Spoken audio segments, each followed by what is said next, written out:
มีแต่คนบอกว่าฮ้อนคือบ่มีคนบอกว่าหักแน่จึงสลดได้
ขั้วข้ามน้ำอูอยู่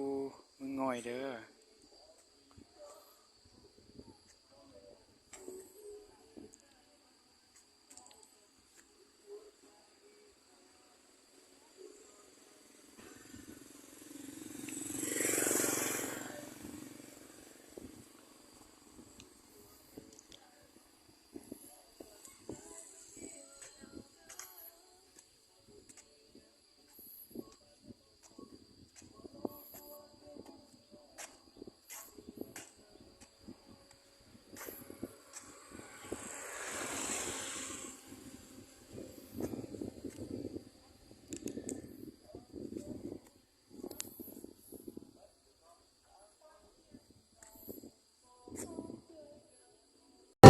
ใน